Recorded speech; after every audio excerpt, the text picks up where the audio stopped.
Hello, friends, and welcome back to the Whistler Radio Podcast. I'm your host, Mel, and today I bring you a tale called Debt of Honor, originally aired on October 23rd, 1949. There are some debts a man can pay with money, and others demand something far more dangerous. Morley Jackson appears to have everything a respectable man could want. He is financially secure, socially accepted, and handsome in that hard, polished way that makes people trust him before they know him. But respectability can be a mighty thin coat of paint, and beneath it, Morley carries a past that has not quite finished with him. So settle in, turn down the lights as I bring you Debt of Honor. And now stay tuned for the program that has rated tops in popularity for a longer period of time than any other West Coast program in radio history. The Signal Oil program, The Whistler.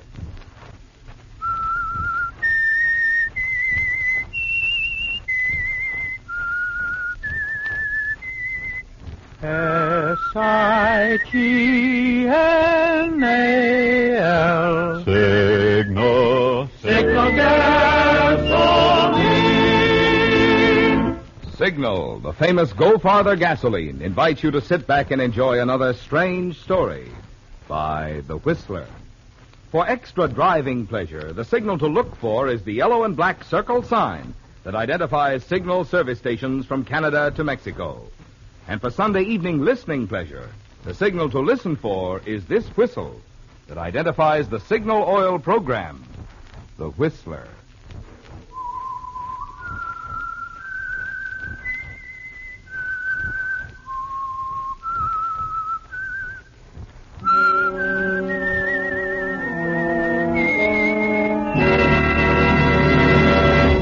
I am the Whistler, and I know many things, for I walk by night.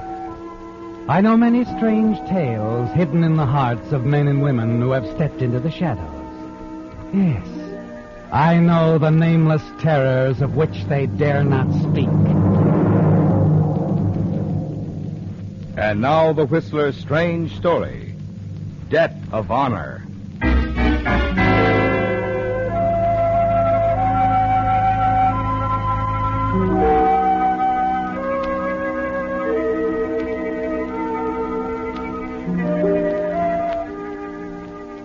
Morley Jackson, ruggedly handsome, graying slightly about the temples, was regarded as a respectable citizen now, financially independent and socially acceptable to those who knew nothing of his past. A past which was actually the present, too. For down inside, Morley Jackson hadn't changed, never would. Sitting at his desk now, he ran a finger along the smooth, polished mahogany. His eyes wandered around the room, the luxuriously furnished office, reflections of his apparent success as an importer. Yes, it was a far cry from the old days, the Prohibition era, of running the Jackson mob. Now there was only one thing in the room that reminded him of those days. A short, heavy-set man sitting in the chair opposite, puffing quietly on an expensive cigar.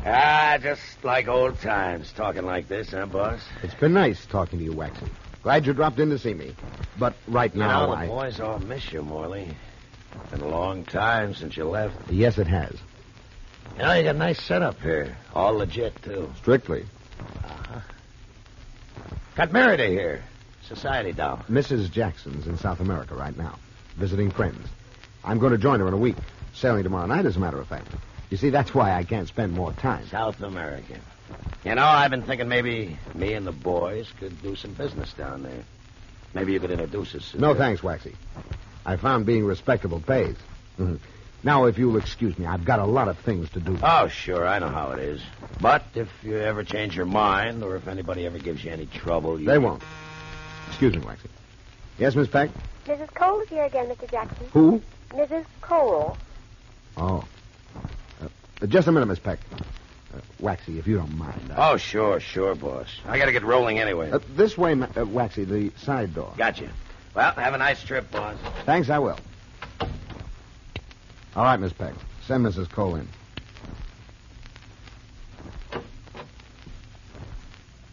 Ah, Mrs. Cole.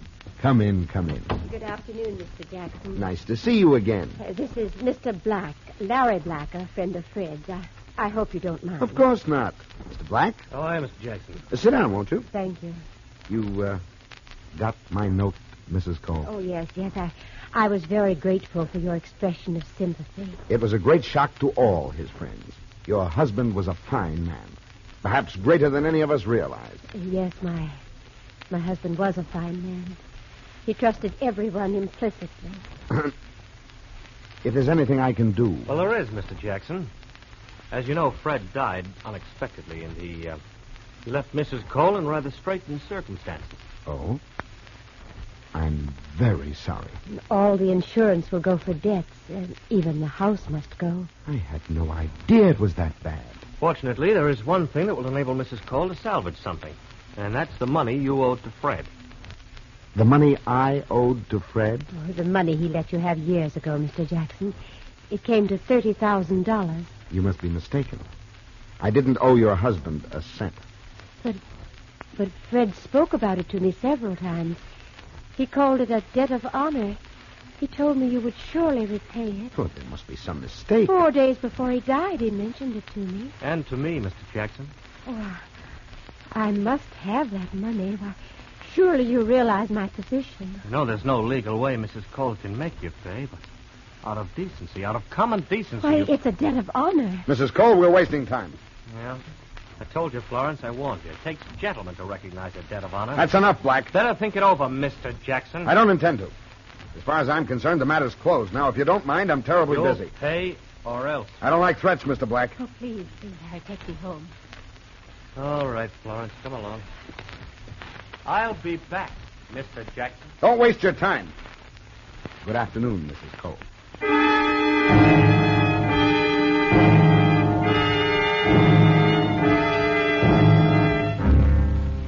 It's over, isn't it, Morley? The scene you've expected ever since Fred Cole died. You know you're safe now. Legally, Mrs. Cole can never force you to repay the debt. Fred loaned you the money out of friendship. You signed nothing, and there's no legal evidence. And you're not even worried about friend Larry Black, what he'll do.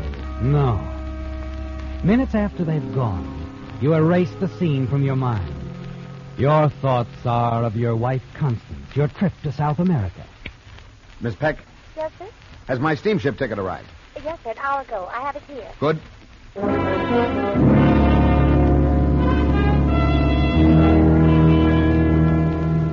A few hours later, you pick up your ticket and take the elevator down to the basement garage where you keep your car. As you step out of the elevator and the door closes, you're suddenly aware of someone standing at your elbow. Said I'd be back, Jackson. I told you, Black, you're wasting your time. I don't think so. Look, you're made like a big hero. The knight in shining armor in front of Mrs. Cole. I'm sure she was impressed. Now, let it go at that, huh? Don't bother me. Just a minute. I'm not interested. I think you will be when you see this. Here. Take a look at this letter. I said, look, don't touch. I'll hold on to it. Where did you get this? Mrs. Cole and I were looking through some of her husband's things. I happened to find it there. It didn't mean anything to her, but it did to me. Seen enough? What are you going to do? Oh, surely you can figure that out, Jackson. Yes, I think I can. I pay Mrs. Cole the $30,000 and you give me the letter. You have the right idea, but the figure is wrong. What do you mean? This letter's going to cost you $50,000. 50? Uh-huh. That's it. A shakedown. Mrs. Cole in on it, too? No. It's all my idea. Big hero. Well, what's wrong with it? She gets the money you owe Fred, and I make a few bucks on the side. Well, Jackson? I'll have to think it over. Oh, sure. I'll give you till tomorrow night. After that, the letter goes to the DA. Where can I reach you? Don't try to. I'll call you. Black stands there for a moment, a wide grin on his face. Then he turns, walks away. You watch him as he hurries up the ramp into the street, disappears. The letter he has could ruin you, couldn't it, Morley? You wrote it long ago when you were in the racket. Had no idea of ever doing anything else. Quickly, you hurry back up to your office, pick up the telephone, and dial a number you haven't called in years. The action changes your manner, doesn't it? You feel a surge of the old ruthless, cold power that you still somehow enjoy. Hello? Is Waxy there? Maybe. Who is this? Morley Jackson. Morley. Hey, hiya, boss. This is Frankie. Yeah, it's been a long time. Yeah. Let me talk to Waxy. Well, he ain't here, Morley. Can I give him a message? Yes. Have him come over to my office as soon as possible. Tell him I've changed my mind. I do have a job for him.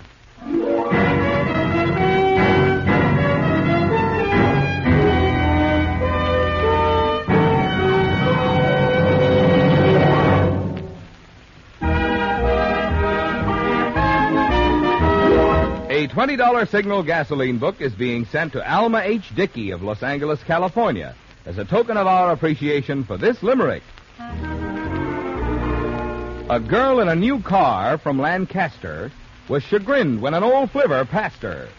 Said the driver, "My lass, if you'd use Signal gas, you'd not only go farther, but faster." Signal, signal, signal gasoline. Your car will go far with Go Farther gasoline. A smart fellow, that flivver driver in the limerick. He knew what more and more drivers discover when they switch to Signal, the famous Go Farther gasoline. That mileage and performance are like birds of a feather. They go together. After all, they give you such good mileage, today's Signal gasoline has to help your engine run more efficiently. And when your engine runs more efficiently, you naturally notice quicker starting, faster pickup, and smoother power. So if it's driving pleasure you want, you can count on happy going when you power your car with Signal. And if it's mileage you're interested in, well, naturally, you want the famous Go Farther gasoline. Signal, that is.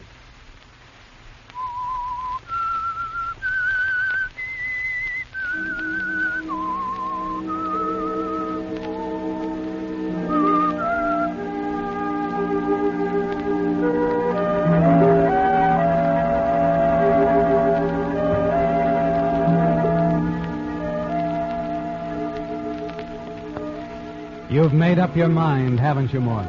Larry Black, the threat he holds over you must be eliminated. It would never do if the district attorney found out you were deeply involved in a killing years ago. It would mean the end of everything for you.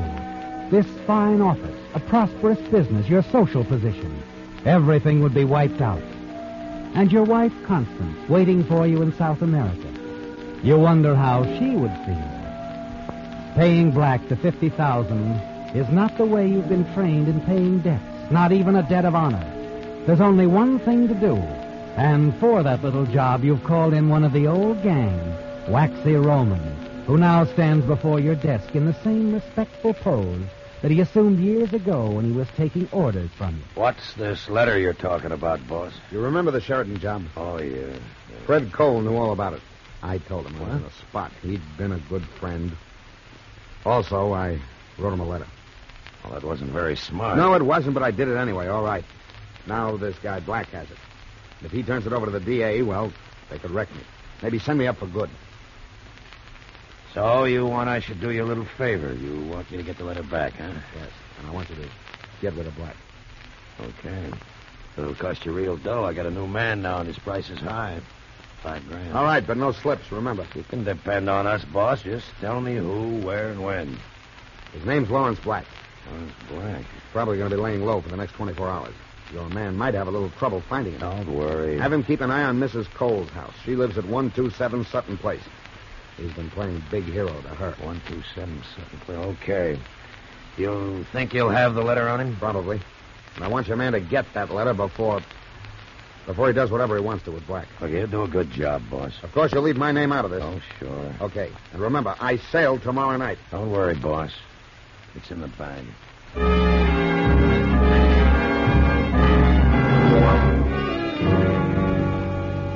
You tell yourself there's nothing to worry about anymore, don't you, Morley? You know you can depend on Waxy. Yes.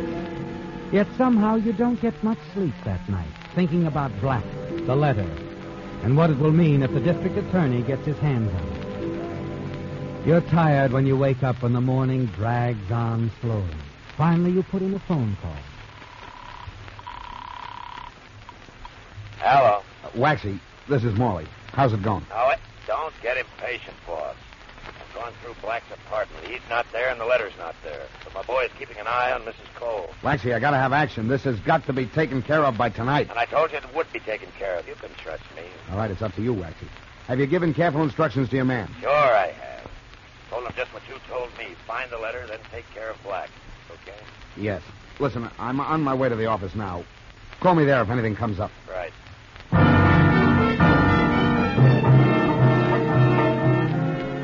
You hurry to lunch, determined to put it out of your mind. Leave everything to Waxy. Yet as the day wears on, you find yourself becoming more and more nervous. 2 o'clock. 3. 4. Still no word from Waxy. It isn't easy waiting, is it? Knowing that the letter linking you to the Sheridan murder is still in Lawrence Black's possession. All your plans, your whole future depends on getting that letter back. You pace the floor of your office, and finally the phone rings.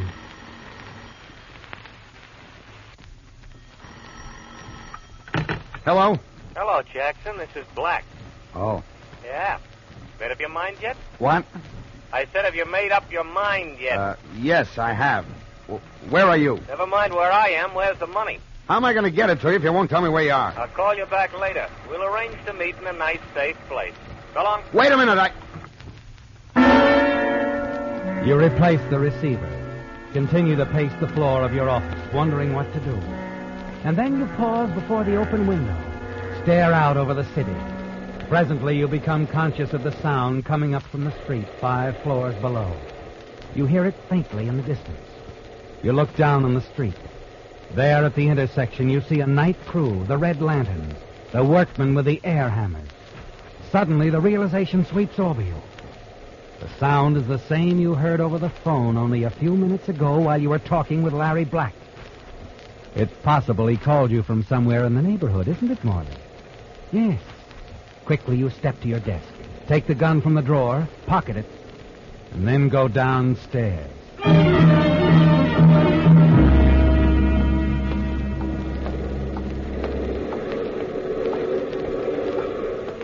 As you hurry down the street toward the intersection, you look into every shop, bar, cafe. Finally, you see him. Larry Black, paying his bill in the small diner near the corner. You step back out of sight and wait.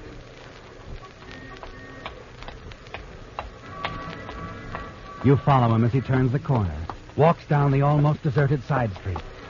Halfway up the block, he gets into a small coupe. You're right behind him. Hello, Black. It's you. Yeah. Suppose we go for a little spin in your car. You drive. I'll give the directions. Now, look, Jackson, don't try Get going, Black. Okay. But if you think I'm afraid of that gun, you're wrong. You wouldn't take a chance like that. Head it up your way, but just get going.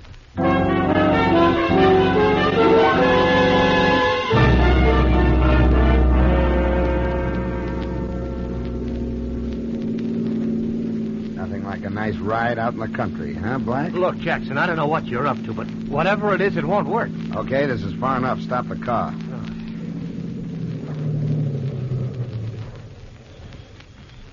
Nice here, isn't it? Nice view of the river down there. Listen, Jackson. Get out. But out. Now, straight ahead. Down that path. Now, we could make a deal, Jackson. Sure, we'll make a deal. You have the letter with you, I hope. But you don't think I'd be sap enough to carry it with me, do you? I think so, yes. All right, this is as far as we go. Okay. Now, hand me your coat. My coat? Yes. I want to take a look through those pockets. All right. Here. Suddenly, he swings the coat around and it hits you in the face. An instant later, he plunges into the brush, disappears into the darkness. You rush in after him. You were a fool, weren't you, Morley? You let your guard down for only a moment. And now panic sweeps over you as you realize he might get away. You fight your way deeper and deeper into the brush, and then you stop. Listen. Hear only the sounds from the river. Suddenly behind you a twig snaps, and you whirl around as he jumps at you out of the darkness. His hand closes over your wrist, and you struggle to bring the gun around. You stand there for a moment, staring down on him. He's dead, isn't he, Morley? Then you lean over, search through his pockets, but the letter isn't on him. It must be in the coat. You hurry back to the path where you dropped it. The coat's gone. Frantically, you look around. You can't understand what's happened to it, can you? You couldn't have been away more than 5 minutes, and yet the coat is nowhere to be found. And then suddenly you hear voices. Voices down by the river. Cautiously, you move toward them. And then you see it, a light. A small campfire and 2 men standing before it. One of them is holding up the coat. I'm telling you, I just come down the path and there it was. Some guy must have forgot it. Oh? Anything in it? Yeah. Cigarettes, a lighter, and this. Your heart sinks as you see him hand the letter. Your letter to the other man. You watch him as he reads it. Then he shrugs his shoulders and tosses it to the ground. Well, the coat and the lighter's worth something anyway. Look, I don't like this. You better get rid of that coat. Why? It's almost brand new. Sure, but what about that shot? Ah, what shot? I tell you, it was a car up there on the road. And I tell you it was a shot. So what if it was? We ain't done nothing. Now sit down and relax. You watch the 2 men as they sit down in front of the fire. One of them is playing with a cigarette lighter. And a few feet away from them is the letter. Your letter, Morley. You can't leave it there, can you? Not with Larry Black's body in the reed some 50 yards away. The minutes drag by. And you stand there, wondering how long you're going to have to wait. You become more and more tense. 1/4 of an hour goes by, and then... I don't like it, Riley. I ain't sticking around. Ah, for the love of mine. I'm getting out of here, and if you got any sense, you'll do the same. And get rid of that coat. Now, look, Red. Suit yourself. I'm leaving. Okay. But it's a swell coat. Wait up. You're all... You watch as the 2 men stomp out the fire and then move away. When they're out of sight, you hurry into the clearing. Yes, there's the coat and the letter. And then you're startled by a voice. I'm going to make sure that fire's out and pick up that coat. It's one of the men you've just seen. You've got to move fast. You grab the letter, slip it into your coat pocket, and run up the path to the car. And drive back toward town.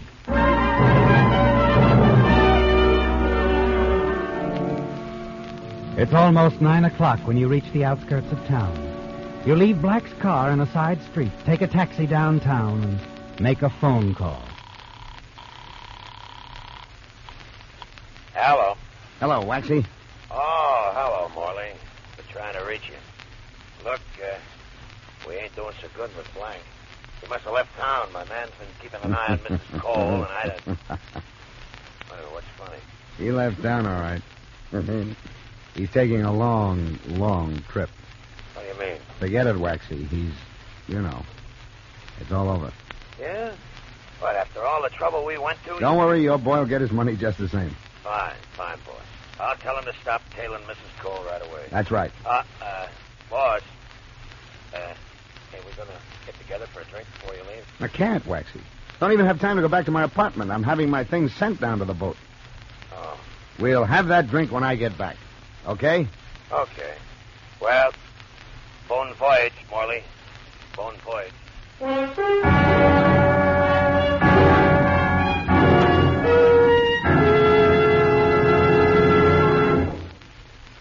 Because most automobile batteries look much alike from the outside, you may have gotten the idea that all batteries are alike.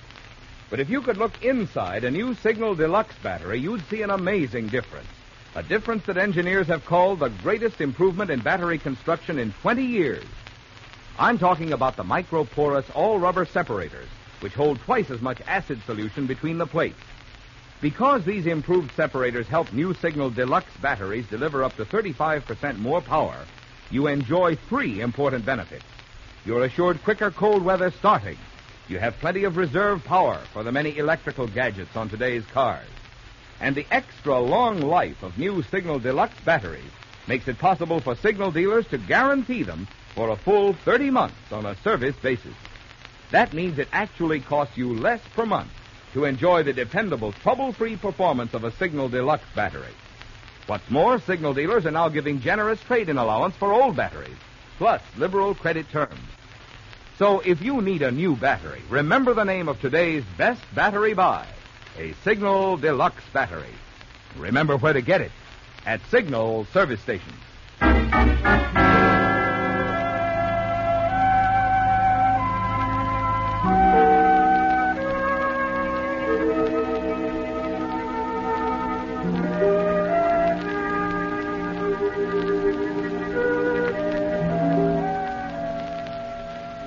It's over, isn't it, Morley? The threat to your future has been eliminated. And as you hurry down to the waterfront, you congratulate yourself. Everything has worked out as you knew it would. Larry Black is dead. And the letter that would have sent you to prison for life rests safely in your inside coat pocket. Now there's a pleasant voyage ahead for you. South America, and your wife Constance waiting there. As you arrive at the docks, you realize the murder gun is still in your pocket. And you've got to get rid of it. Destroy the letter, too. You slip away from the small crowd. Hurry along a dark, deserted wharf nearby. Then, as you're about to toss the gun into the water, you hear footsteps. You slip the gun back into your pocket. Mr. Jackson. Why, Mrs. Cole. Oh, I understand you're sailing tonight. That's right. But the money... I thought I made that quite clear to you. I don't owe you a cent. Oh, but Fred told me. He wouldn't lie, Mr. Jackson. Don't be ridiculous. Very well. I can see I'm wasting my time talking to you. However, I'm sure your wife will want that money repaid. She'll listen to me. Good night. Wait a minute. You're going somewhere, Pally. What? I want to talk to you. Oh! His fist catches you on the point of the jaw, and you drop to your knees. As you try to shake the fog from your brain, you feel his hand in your coat pocket. You open your eyes and struggle to bring him into focus. You see the glow of his cigarette lighter and the letter, Morley. The one you took from Larry Black. He's reading it. This is what I want, Pally. Suddenly you realize who he is. The trigger man. Waxy's trigger man. And Waxy wasn't able to call him off. He was following Mrs. Cole. She led him straight to you. Then as he pulls the gun out of his pocket... No, don't shoot! I'm not Black!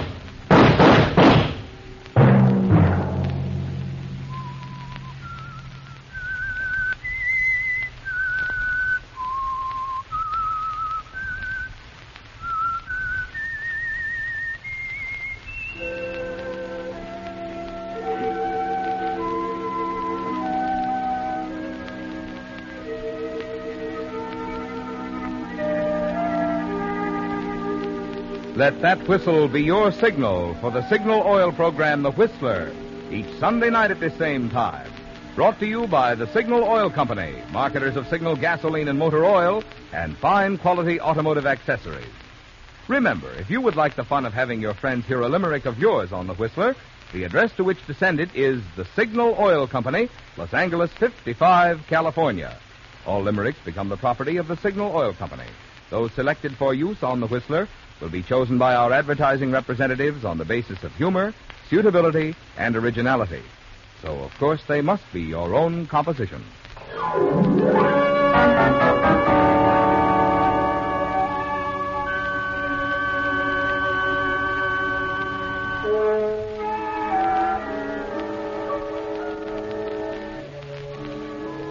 Featured in tonight's story were Harold Huber, Sarah Selby, Larry Dobkin, and Charles McGraw. The Whistler was produced and directed by George W. Allen, with story by Harrison Negley, music by Wilbur Hatch, and was transmitted to our troops overseas by the Armed Forces Radio Service. The Whistler is entirely fictional, and all characters portrayed on The Whistler are also fictional. Any similarity of names or resemblance to persons living or dead is purely coincidental. Remember, at this same time next Sunday, another strange tale by The Whistler.